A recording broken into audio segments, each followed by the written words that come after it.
はい、こんにちは。フォトヨドバシです。今回ご紹介するのは、シルイの 50mmF1.8 アナモルフィック 1.33X というレンズです。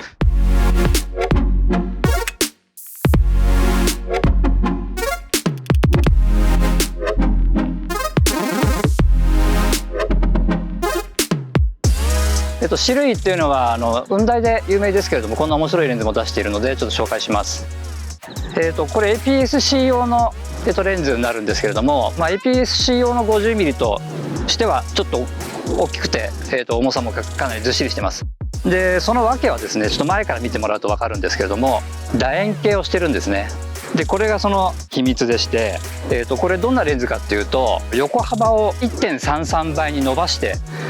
要するに横長の画像が撮れる、レンズになります。でその仕組みは、横方向を圧縮した画像を撮って、でその後で画像ソフトとかでその 1.33 倍に伸ばすと、16対9で撮れば、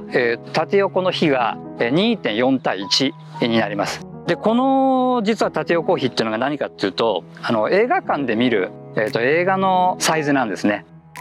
そういうわけでこのレンズも、完全に動画に振ったレンズになります。なので、動画の話をしたいんですけども、あえてちょっとまずスチールの話からさせてもらいます。こういう特殊なレンズなので、スチールの写りはいまいちなのかなと勝手に想像してたんですけれども、実際見てみるとこれがなかなかの高性能で、例えばこの写真の右下のこの赤く囲ってあるところ、ここを拡大して切り出してみると、まずこちらが F16 最小絞りで撮った写真、でそれに対して、こちらが、開放の F1.8 で撮った写真。結構これ全然違いがあんまり分かりづらいですよね。開放でもこんだけ割とシャープにバチッと写って、しかもコントラストとか色味とかも、全然開放っぽい悪さは全然見られない。なのでこれはスチールでもう全然十分いけるレンズだということを申し上げておきたいと思います。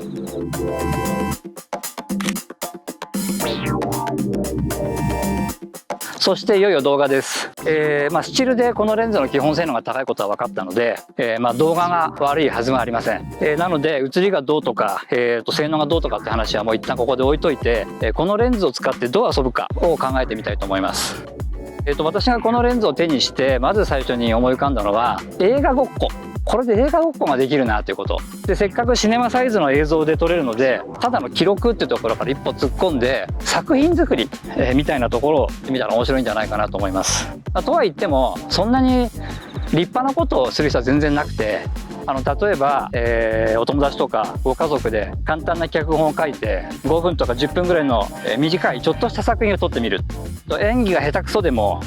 撮影技術が稚拙でも全然 OK。 目的は後で大笑いできること。それをやってみて、だんだん面白くなってきたら少し手の込んだものにトライしてみる。そう考えるとこのあえてのマニュアルフォーカスっていうのも、作り込むっていう意味では作る喜びにつながるのかなっていう気もします。そんなわけで、フォトヨドバシのレビューサイトの方でも、映画ごっこでちょっと遊んでみたので、よろしければ下のリンクから、行ってみてください。というわけで決して高いレンズじゃ全然ないんですけれども、これ1本あるだけで、かなり遊べますし、幸せな時間が過ごせると思います。よろしければヨドバシカメラでお買い求めください。